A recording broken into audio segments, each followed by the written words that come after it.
Borunda Encerrado, coordinadora del Museo, bueno, más bien es coordinadora de Casa Redonda Museo Chihuahuense de Arte Contemporáneo, para decirlo correctamente. ¿Cómo estás? Muy bien, Marta, muchas gracias por invitarme y muy contenta de estar contigo. Oye, pues no, muchas gracias. Oye, es que en realidad tú fuiste la culpable, porque no me acuerdo si era sábado o domingo, estaba yo scrolleando en mi celular el Facebook y de repente, ¡zas! Por cierto, un saludo a nuestra querida Victoria Lafont, que fue la culpable, porque ella publicó un artículo en el que una persona hablaba acerca de varios, bueno, de dos ensayos, particularmente de Paul Valéry, que era un filósofo y poeta pues francés, que realmente a mí me gusta mucho porque tiene tiene un libro que se llama Cementerio Marino, que es una colección de poemas muy bonitas. Entonces, pues a mí me causó particular interés porque hablaba acerca de dos temas. Uno, el problema de los museos, y el otro, la conquista de la ubicuidad. La ubicuidad es lo que estamos viviendo en este momento, y él hablaba de eso en 1928, que fue cuando se publicó este ensayo, y la voy a leer la frase, aunque ya la vimos al inicio. No sé si filósofo alguno soñó jamás una sociedad para la distribución a domicilio de la realidad sensible. Aide, es lo que estamos viviendo ahora. Estamos viviendo una realidad sensible, pero Paul Valéry hace una especie, creo que es una crítica, que a mí se me hace como bien nostálgica. Él como que añora cuando nosotros podemos estar de frente o podemos estar sintiendo, podemos estar captando con nuestros sentidos así al 100% una obra de arte, una escultura, una pintura, un concierto. Y sin embargo, él nos está hablando a los pocos años de que serían, bueno, ni tan pocos, porque estábamos hablando antes de entrar que el fonógrafo se inventa en 1880, 1870, y que era cuando la gente ya podía tener la música en su casa, ¿no? Bueno, quien pudiera pagar un fonógrafo. Y nosotros en este momento estamos viviendo algo que es la super, o podríamos decir la hiper oferta de la realidad sensible. Entonces, tenemos ya prácticamente, ya vamos a decir que tenemos un año, porque seguramente lo vamos a cumplir encerrados. Los museos tienen un año prácticamente cerrados, ya casi.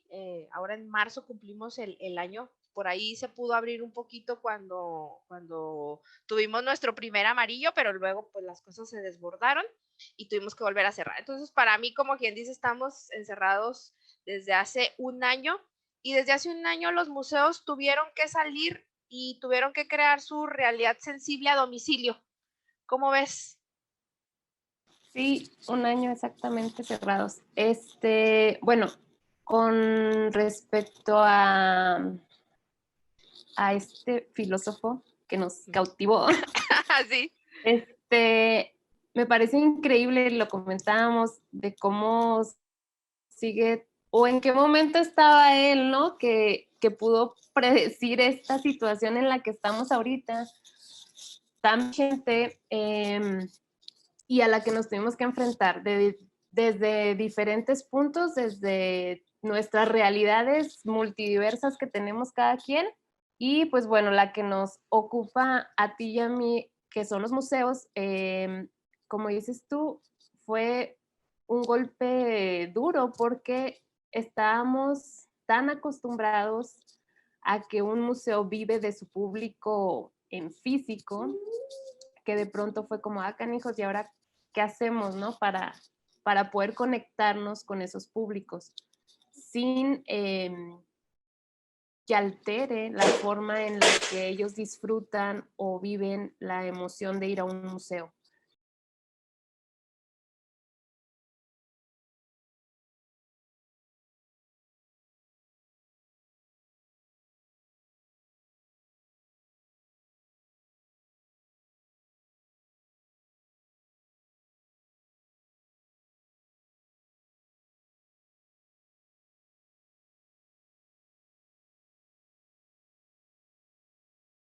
Él como que plantea o se cuestiona mucho esto, ¿no? De cómo, o sea, ¿qué va uno al museo? Pues sí, a vivir la realidad, a vivir la experiencia, va porque le gusta el arte, va porque le gusta ver, o va buscando algo, un tema en específico de investigación, etcétera, ¿no? O sea, cada universo de persona pues va por algo distinto al museo y se lleva algo distinto del museo. Entonces, ¿cómo lo vas a traducir a la realidad virtual? ¿No? Si no puedes controlarlo a veces en el propio museo, ¿cómo lo vas a traducir a la realidad virtual? Entonces me parece pues muy interesante, difícil porque aquí en Chihuahua nuestros museos carecían de esto, ¿no? No teníamos cubierta esta parte virtual, muy apenas le entrábamos como a las redes sociales y creo que, bueno, pues seguimos lejos. ¿Y qué museo, no? Realmente el esfuerzo que se ha hecho en museos ha sido como muy similar en todas las partes del mundo. Todos le entramos como al rollo pues educativo, a que los datos curiosos, los recorridos virtuales, los recorridos guiados. Bueno, pocos pudieron o tuvieron la capacidad de entrarle al rollo virtual tal cual, como ustedes, por ejemplo, con su recorrido virtual, que está padrísimo. Otros no tenemos esa capacidad ni técnica ni económica, pero bueno, tratas de buscar la forma, ¿no? Pero un recorrido guiado, pues sí, ¿no? Yo te puedo platicar todo lo que quieras de mi museo, pero no sé qué estás pensando, ¿no? Tu público, no tengo ni idea. A lo mejor puedes ver alguna reacción ahí, a través de la virtualidad, pero es poca la comunicación, pues, que hay entre el museo y el público desde la virtualidad, a mi forma de ver. Habla acerca de eso, pero ahí te va. A mí me llamó la atención porque el primer ensayo de este libro, de la invención estética, empieza de una manera que dices tú, chihuahua, ¿para qué empecé a leerlo? No me gustan mucho los museos. Muchos hay admirables, ninguno delicioso. Las ideas de clasificación, conservación y utilidad pública son justas y claras. Poco tiene que ver con los deleites. Y entonces, bueno, dices, ok, sí, a ver, sí, un poquito. Los deleites, precisamente, tú vas al museo y dices, qué maravilloso Felgueres, ¿no? En tu caso. Y luego vas a la Quinta Cámara y dices, qué maravilloso el Art Nouveau. Y entonces empiezas, ¿no? A darte cuenta y entiendes las formas y puedes casi tocar y lo tienes ahí muy cerquita. Lo que él critica es mucho como esta diversidad de arte que hay en un museo, ¿no? Que es como, ¡pum!, un montón de cosas, te las avientan y a ver cómo las digieres. Pero en lo virtual pasa todavía peor, Aide, pasa todavía peor. O sea, yo estoy, pues ni modo, no nos quedó otra más que salir al exterior a través de pantallas de dispositivos de todo tipo. No nos quedó de otra. Pero es verdad, o sea, ahorita la virtualidad es un poco eso. Yo lo cambiaría a lo mejor por esto que él hace un análisis de decir, bueno, es que estás en un museo y en realidad ahí todo está clasificado y todo tiene fichas y chalala, y que tiene que ver Felgueres con los ferrocarriles, ¿no? Entonces, él critica que cómo hacemos en una sala, dice, hay una parte que me gusta mucho donde él dice, tú tienes un cuadro ahí colgado, que el artista creó para que fuera único, no para que estuviera junto con otros. La verdad es que cuando un artista, y si te pones, te pones, no sé, en los pies del artista, y dices, sí, es verdad, o sea, en realidad el autor pensó que fuera obra única, él jamás imaginó, salvo que hubiera hecho una colección, pero es una colección propia, ¿no? De, ok, estos cuadros tienen una secuencia y es un díptico y son 10 cuadros que forman parte de la misma colección, pero no están pensando que los van a colgar junto con los cuadros de otros artistas, ¿no? Y más cuando se trata de artistas así que son muy clásicos, ¿no? Como las obras que probablemente hay en el Museo del Prado o en el Louvre. Entonces, pero ahorita no, ahorita es todavía peor porque la cantidad de información que se sube a las redes es impresionante. Y cómo diferencias, cómo distingues, cómo disiernes.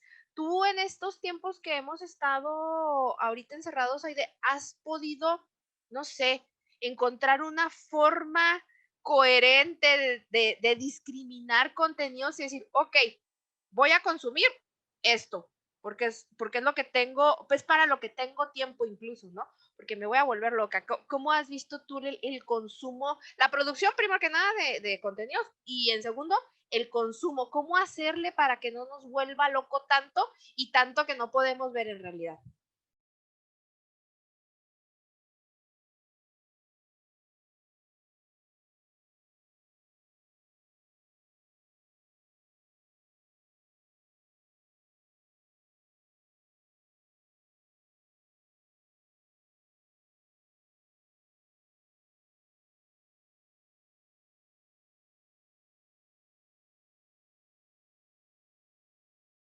Coincido con eso hasta cierto punto. En la cuestión virtual, esta explosión de contenidos que ha habido ha sido tremenda, ¿no? Y uno que le gusta entrarle a todo, entra a todo y de verdad que es terrible, o sea, no se puede, no lo hagan.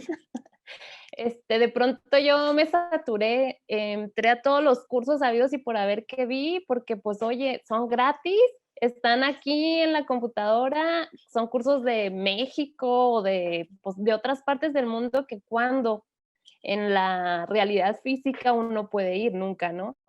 O tienes muchas limitantes que no te lo permiten. Entonces, de pronto se abrió toda esta gama de posibilidades y uno dijo, pues sí, va, yo sí la tomo, ¿no? Pues aquí está. Pero no, de pronto tenías 20 cursos al mismo tiempo, ni le ponías atención a uno, o sea, no es cierto que uno pueda hacer todo a la vez. O sea, eso primero, ¿no? Ser bien consciente, como dices tú, de tu tiempo, de tu realidad, de tu entorno. Si tienes hijas, hijos, peor, o sea, o estás con ellos o estás acá, o sea, bueno, se ha vuelto un caos.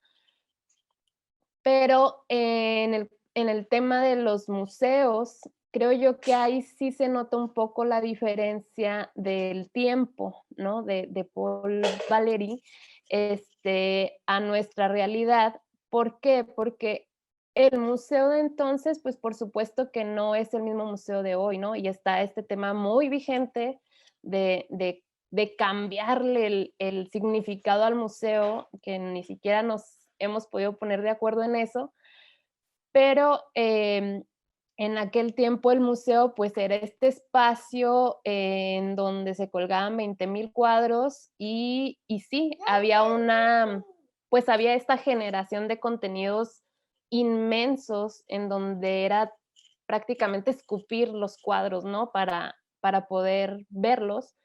Y no había como una temática, no había curadurías, no había mediadores, mucho menos. Entonces, pues sí, la gente de pronto entraba al museo y nada más ibas a ver. Y ibas a ver lo que te ofrecían. Y hoy en día creo que sí el museo pues trabaja muchísimo más en depurar estas líneas temáticas.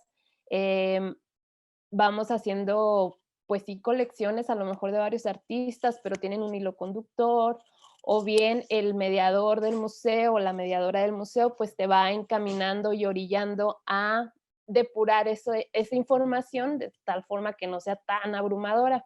Ahora, virtualmente, pues de pronto sí también como museo, como institución, pues sí también te volviste loca y quisiste dar toda la información que tienes porque querías llegar, ¿no? A este momento virtual.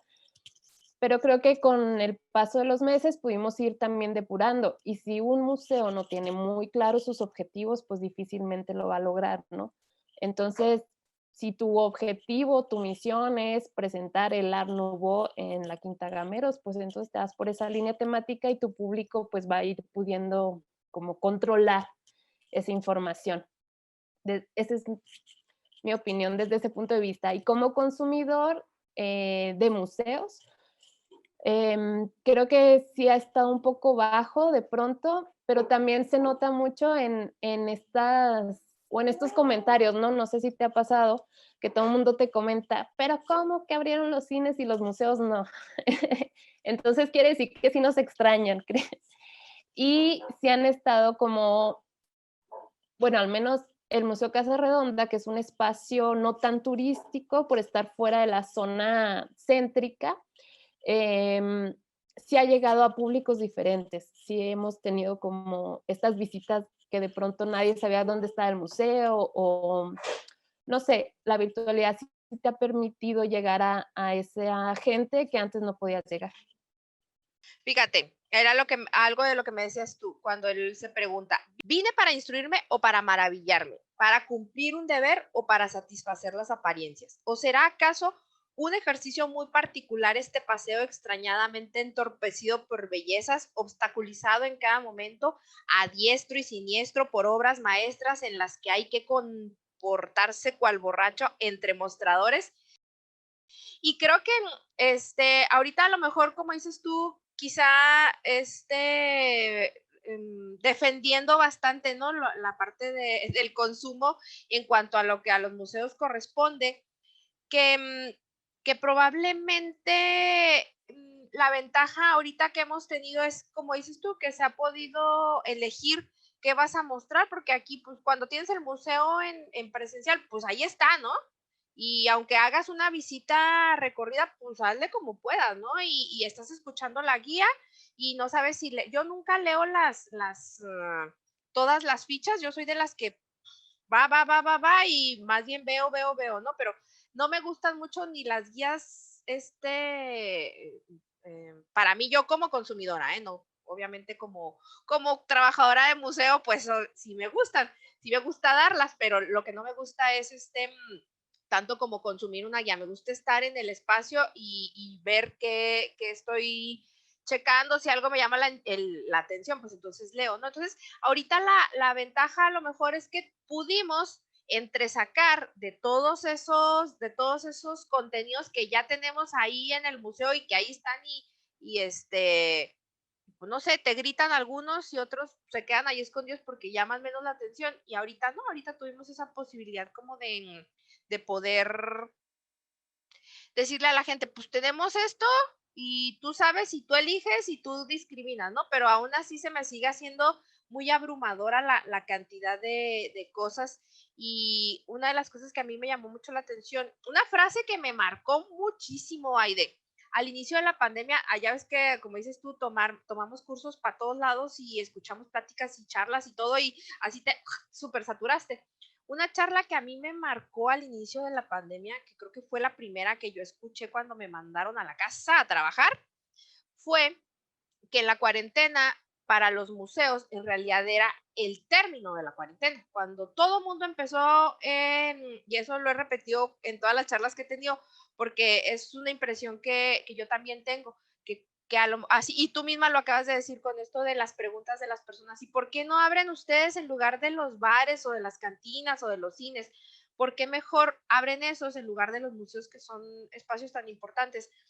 Y sí, o sea, nosotros empezamos un periodo de cuarentena, cerraron nuestras puertas, ¡pum! Y empezamos a brotar por la virtualidad. Entonces creo que sí tiene mucho, como mucho de dónde cortar un museo hasta cerrado, ¿no? Porque hasta te da más chancita como de ver las cosas en una perspectiva tranquila y no tan demandante como es la vida del museo cotidiana en la que abres y recibes un grupo y recibes otro y siempre está lleno de gente, ¿no? Que aunque no lo crean, sí se llenan. Sí, sí, sí, totalmente de acuerdo.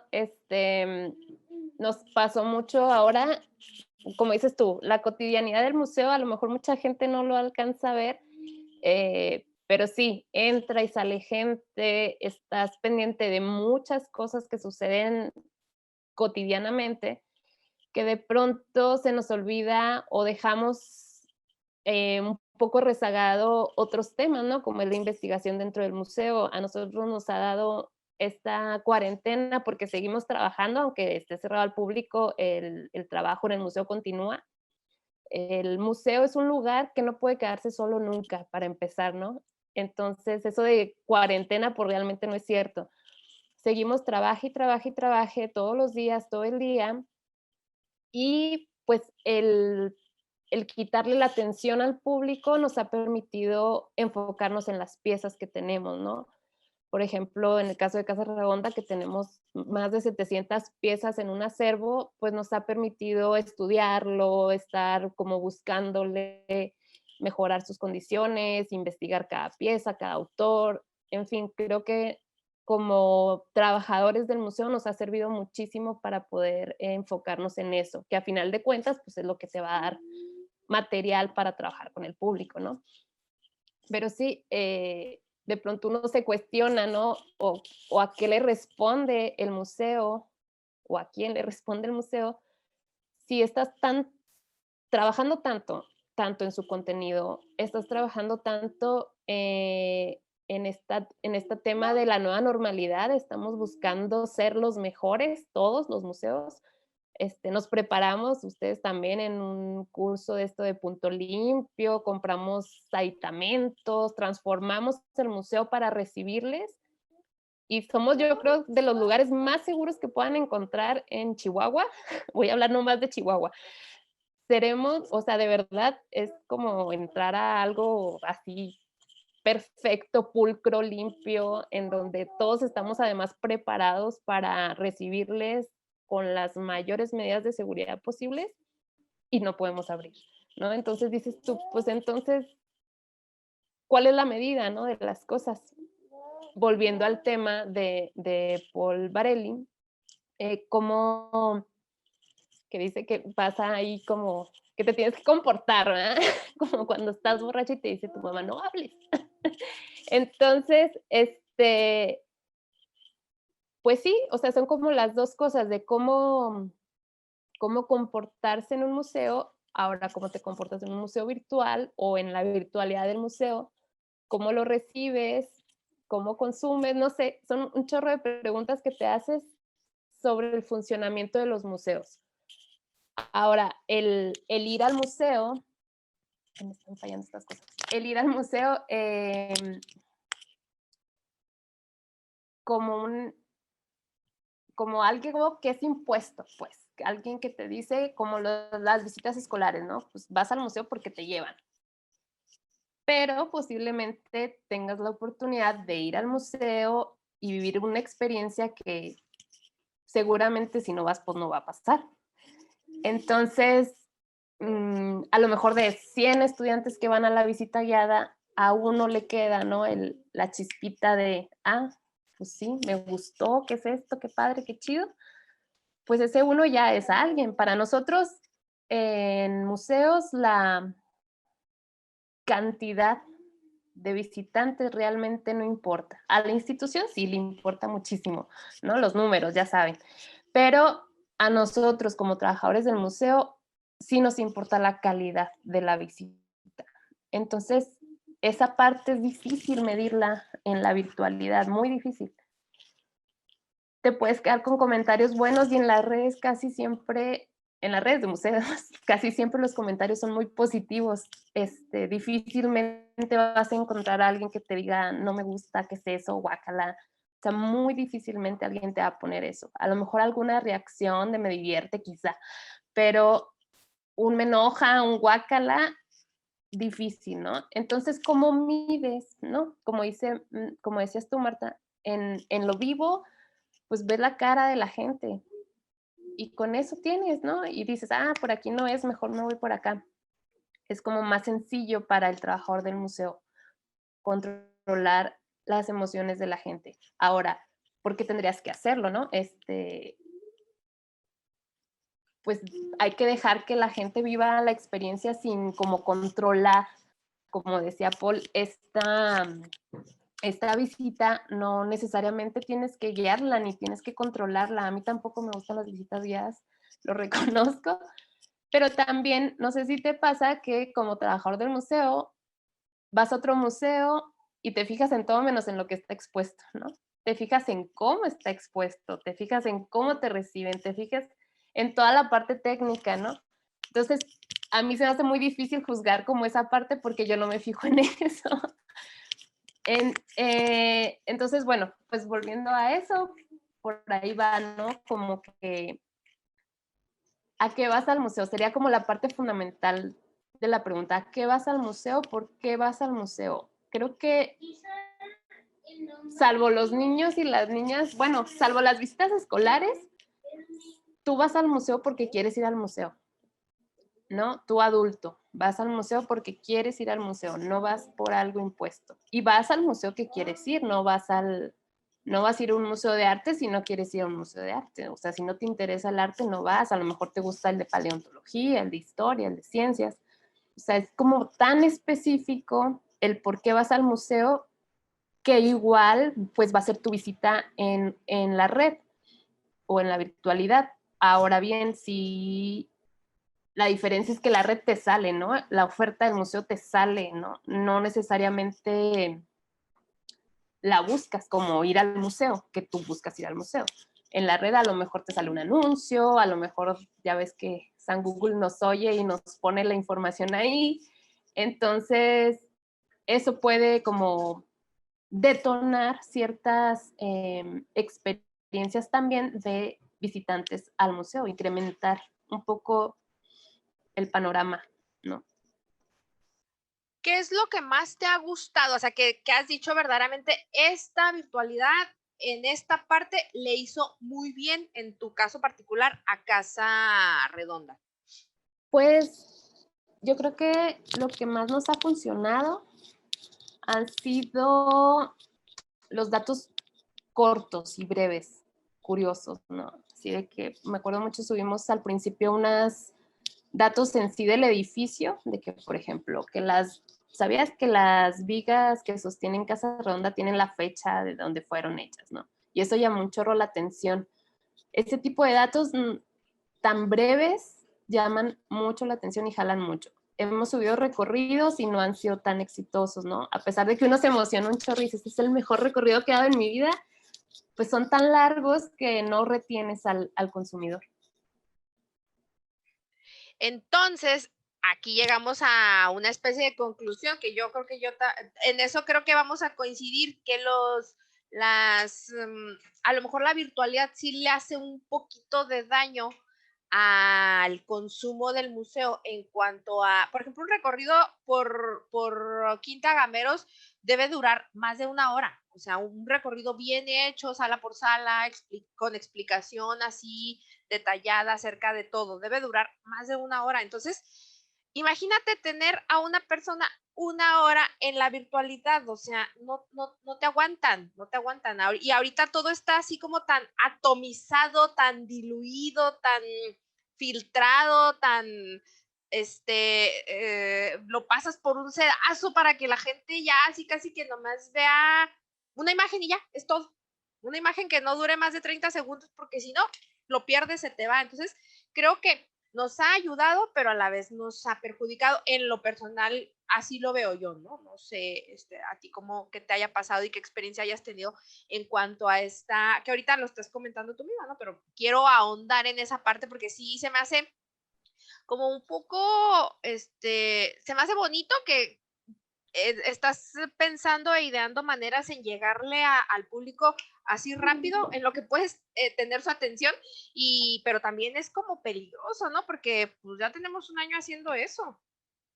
Sí, sí, sí. Sí, definitivamente ahí sí coincidimos. Y eso lo toma, bueno, no, Paul, bueno, sí, él lo toma, pero en el artículo que leímos, que hablaba sobre precisamente eso, ¿no? Cómo vas al museo y a lo mejor te llenas de conceptos rápidos, de hecho,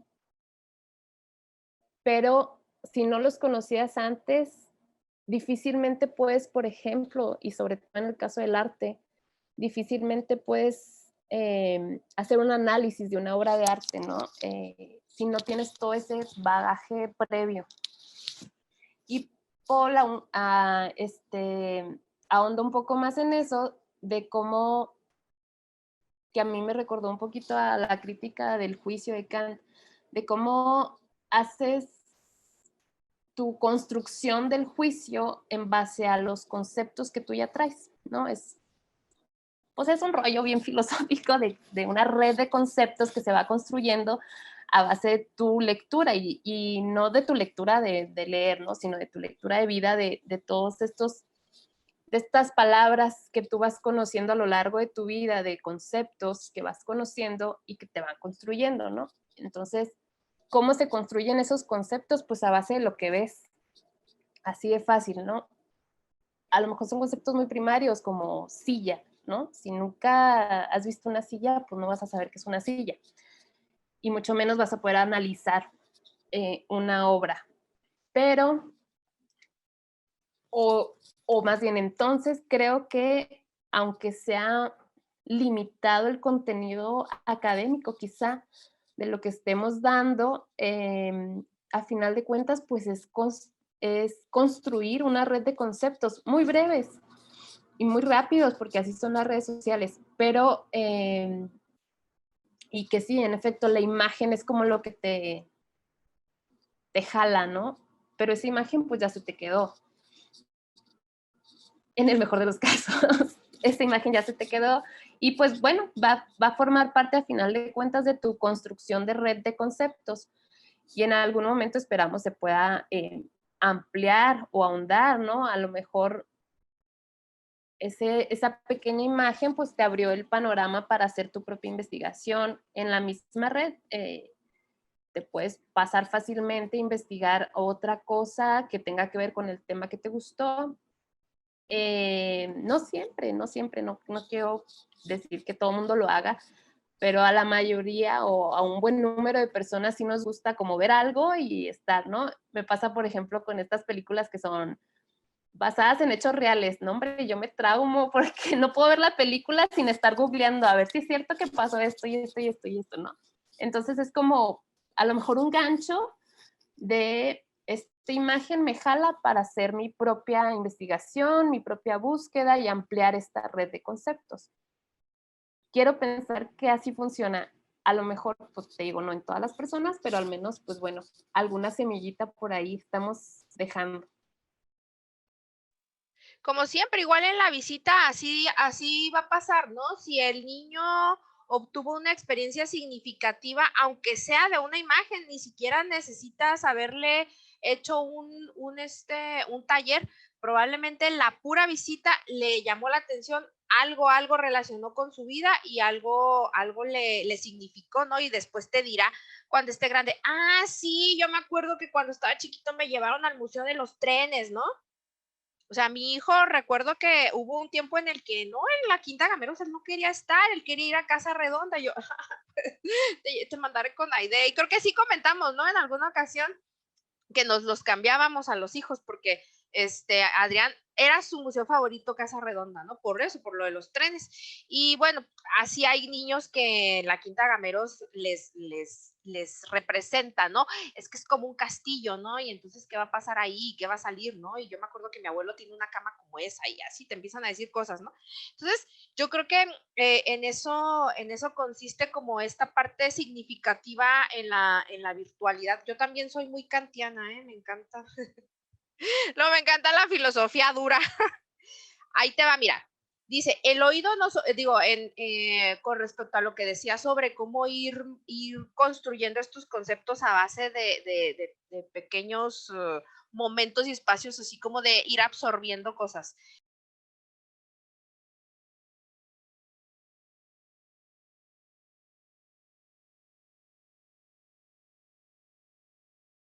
O sea, lo que estás haciendo en este momento es, ahorita estamos tú y yo platicando y difícilmente, aunque puede darse, estaríamos pensando en la comida, ¿no? Es que tengo que hacer comida, ¿no? Pues ahorita tenemos casi que, salvo que tenga cerebro de mamá, el razonamiento es el que estás haciendo en ese momento, o sea, no puedes ocupar tu mente en varios procesos lógicos en un momento. Ay, espera, me perdí.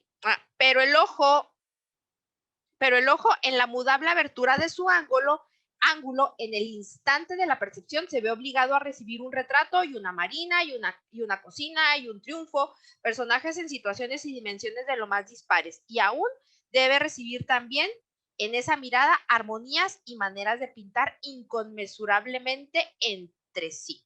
Inconmensurables entre sí.